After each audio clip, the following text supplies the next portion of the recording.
The costumes, and when you look at what Julie designed, have a fundamental idea at play, which is to use natural materials, or to appear like we're using natural materials, to represent the earth and the planet and the savanna itself. But also to use patterns of fabric, like the kente cloth that Zazu's costume is made of, that would be immediately African. Julie spent a lot of time researching all of those sort of elements of tribal design and tribal clothing in Africa. There's a wonderful cohesive quality to all of the costumes. All of the costumes feel like they're from the same group. This is one of the grassland costumes used in Act 1. There's about 24 of them on altogether to create the feeling of the savannah when Mufasa and Simba are out hunting. There's a steel hoop to hold out the grass at the bottom. It's important that they look cohesive as a group. If they were all to sort of be individual, then the effect would be lost. And then a lovely little grass corset made of artificial leaves from the skin colour of the performer, moving down to be lighter as it approaches the grass.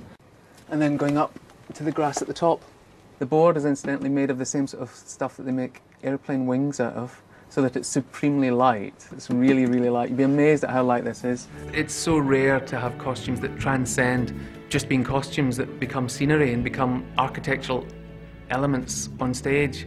I took the Lion King images, the looks of the characters in the movie, and I fed them through my own aesthetic and my own ability or my own style, and came out with another one. With each animal, I had to find the exact technique that would be best serving that character. I think one of our most difficult characters to animate, I think, is our bird is Zazu, is one of our principal characters also.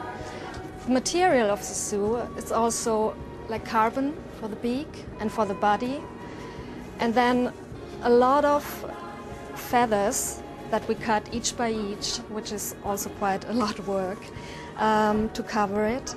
And then there's a mechanics where he can open and close the beak and to animate the eyes.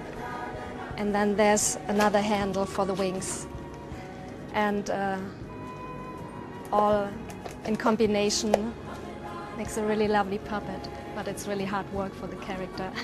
The actor's dressed in blue to represent the sky, and so he's able to, even though he is Zazu, the two of them together create Zazu. You see the beautiful flight of this small puppet, yet you're able to see the actor as well in his expressions. So Zazu is a bird who also is holding a bird, a double event. You see the actor playing it, and that costume represents, I think, the biggest idea in The Lion King. That you could wear a human costume, a little bowler hat, what have you, and look like a human, look like an animal, represent some element of Africa, and still also represent the fusion, if you will, between Africa and the Englishness of that character. Well, even Mufasa's mask, it looks like a beautiful sunrise. The strength and of this beautiful oak on his head is carried through in his entire body and his persona.